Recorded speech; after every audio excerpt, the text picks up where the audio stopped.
Ataide sinurprise ng kanyang mga kaibigan. Nag-advance birthday celebration nga siya bilang 32nd-year-old woman. Na ngayon ikakasal na, kaya naman binonggahan na ang kanyang birthday habang single pa siya. Surprise! Surprise!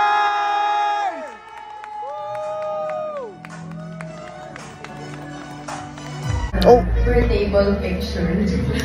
Kasama sa celebration, makikita sina Darren Espanto, ang kanyang bunso-bunsuan. Surprise nga ito para kay Rhea, pero tawang-tawa si Darren dahil ang outfit ni Rhea pasabog.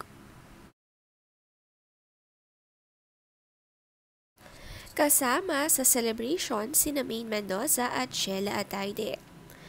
Mga nakasuot nga sila ng kulay itim. Ito nga ang theme para sa birthday girl. Napakasaya nga nila para kay Rhea at excited para sa kasal. Makikita din nga sa celebration sina Ann Chong-di. Marami nga kaibigan sa showbiz itong si Rhea. Kaya talagang naging masaya ang kanyang kaarawan. Last birthday nga niya ito bago siya ikasal.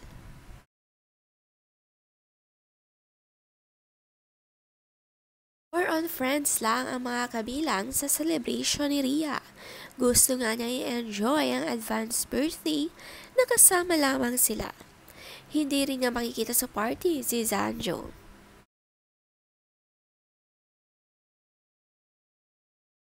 Sa March 23 pa nga ang birthday ni Rhea, kaya sobrang surprise nga sa kaganapan. Itong si Rhea iba talaga magmahal ang kanyang mga kaibigan.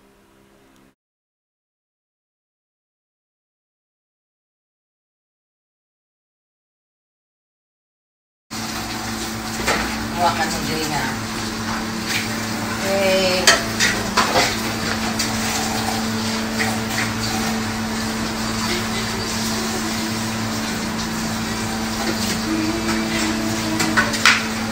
Limang kilo po ito. Kaya ganito kadami. Ewan ko, ba't yung binigay yung nilagay kasi ng lahat sa bahay. Kaya to. Ah! Bilisan nyo na. Hinaan mo yung hinaan mo yung masusunog ilalim. Okay. Ready? Ma'am. Hindi ko na kaya to. Halika rito. Teka, 1 minute. Palit ka yung ilalim. Ganun kayo may gawa niya. Tara, tara. Okay. Uy. Ilalim. Tara, hindi ka sunog.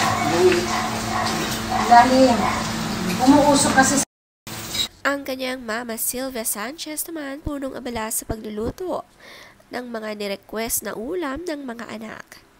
Ihahanda nga ito sa birthday ni Rhea. One day before, mula umaga hanggang gabi, nagluluto nga sila para sa ihahanda kinabukasan. At grabe, napakarami ipinrepare, punong-puno ang malaking kawali.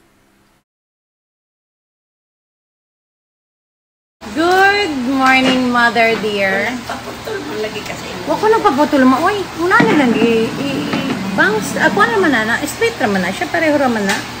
Nagkulot lang siya. Pag bago ko matulog, magkulot na siya. Niya ako lang siyang i-lower. Mabuti pa mama ang gata. Isa sa atin, may electric fan, tayong dalawa wala. Ine-electric fan na nila yung mga gata. Ayan, sige. Kaya pa? Kaya pa ba?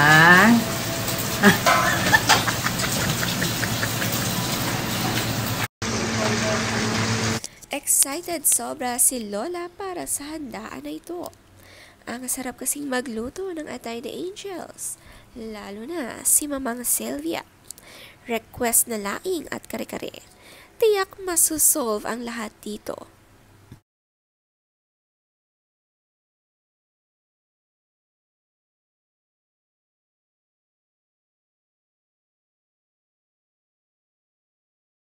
Akin na peanut butter rice. Talaga natin ito.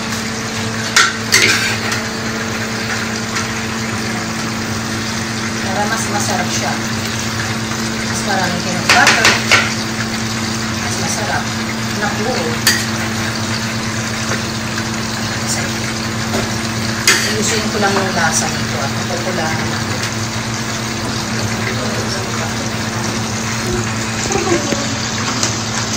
Kami ni Sen. Ano na?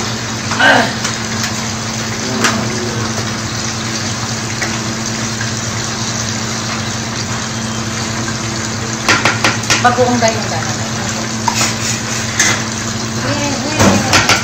Konti na lang. Ito lang pag marami masakit sa braso. Pero, yes. Gusto mo kumain ng masarap. Ngayon. Ayon sa post si Sylvia, umabot ng 12 hours ang kanilang pagluluto. Kitang-kita naman na hirap maghalo ang mga cook. Sa sobrang dami nga kasi nito. Mabuti na lang mababait ang mga Atay the Angels na kasama ni Sylvia at ng kanyang ina sa bahay.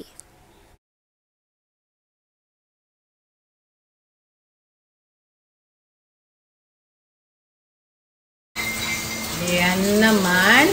Kare-kare. Uulitin ko kasi hindi po masasapan lasa ko. Yan. So, mas pasasarapin natin. Olive, kaya matigas. Mga gata kompleto, ha? Agoy. Yung pawis.